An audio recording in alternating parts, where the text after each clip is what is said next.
الحمد للہ وکفی وعلی عبادہ الذین اصطفی۔ آئیے ایک حدیث شریف میں توجہ سے سنتے ہیں۔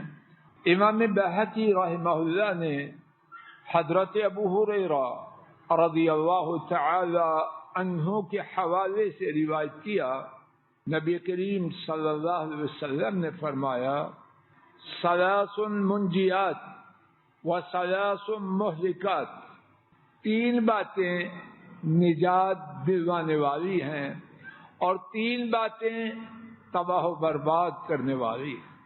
سمجھانے کا انداز کتنا بلند و بالا۔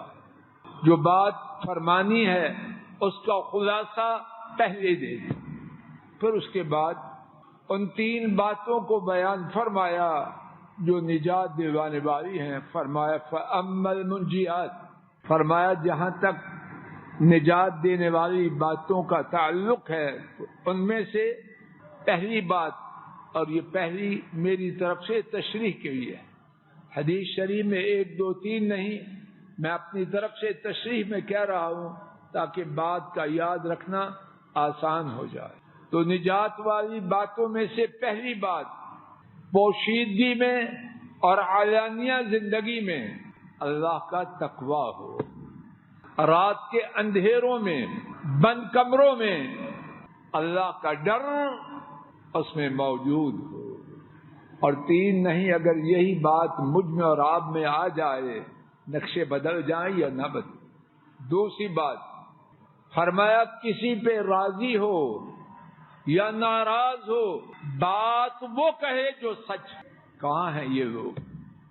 اپنا پیارا ہے تو اس کی بری سے بری بات بھی سبحان اللہ، اور اگر کوئی پرایا ہے غیروں کا ہے وہ الٹا بھی لٹک جائے، اس کی ہر بات ہماری نگاہ میں بری۔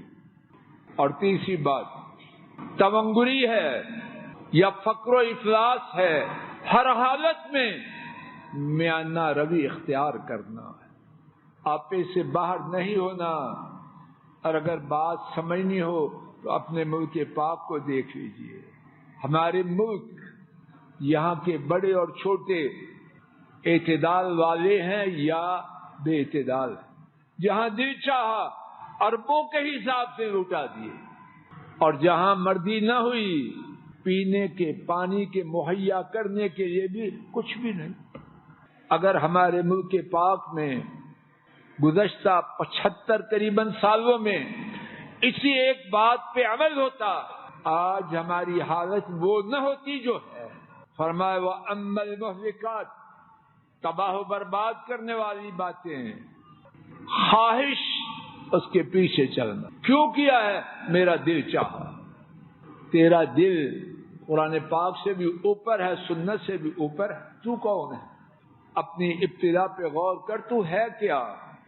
نہ تیری ابتدا شاندار، نہ تیری انتہا، تو ہے کیا؟ ہوا متبع، پہلی برباد کرنے والی بات جو آیا دل میں وہی کر دے، اللہ بچائے۔ دوسری بات وشح مطاع، بخل آیا اس کے پیچھے لگا، حتیٰ کہ بیوی بچوں پر، ماں باپ پر، اور بدبخت اپنی جان پر خرچ کرتے ہوئے بھی نہیں۔ لگا جی دوائی لے آؤ، پیناڈال خریدنے کے لیے تیار ہو، ہاں قبر میں تھیلی میں ڈال کے تیرے سرہانے رکھ، یہ سزا ہے اللہ کی طرف سے۔ اور تیسری بات وَإِعْجَابُ الْمَرْءِ بِنَفْسِهِ، اور تیسری بات یہ ہے بندے کا اپنے آپ کو بہت بڑا سمجھ۔ پنجاب میں تو میری ایسی عقل کا کوئی ہے نہیں، سندھ میں پتہ کرو اور وہاں بھی کوئی نہیں۔ اور بڑے لوگ تو منہ سے بکتے ہیں، اور میسنے لوگ منہ سے تو نہیں بکتے لیکن دل میں یہی سمجھتے، میرے جیسا نہ باپ کو مانتے ہیں، نہ ماں کو، نہ خامن کو، نہ بیوی کو۔ ابلیس نے سجدے سے انکار کیوں کیا؟ میں چھوٹا ہوں، کس لیے کیا؟ اللہ معاف کرے کہنے اور سننے والوں کو ہدایت دے دے۔ بہت سے کہنے والے، ٹوپیوں والے، پگڑیوں والے، ویسٹ کوٹوں والے ابلیس کی پارٹی میں اس میں شامل، مگر جس کو اللہ بچا دے۔ میں کیا بات، خاک ہے تجھ پر اور تیری محفل۔ تیسری تباہ کرنے والی بات اپنے آپ کو بڑا سمجھنا، خود پسندی، اور فرمایا یہ تینوں میں سے سب سے بری بات۔ اللہ مجھے تینوں اور آپ کو، ہم سب کو تینوں نجات والی باتیں عطا فرمائے اور تینوں تباہ برباد ہونے والی باتوں سے محفوظ فرمائے، ہمیں بھی، ہمارے کنبوں کو بھی اور امت اسلام کو بھی۔ وآخر دعوانا عن الحمد للہ رب العالمین۔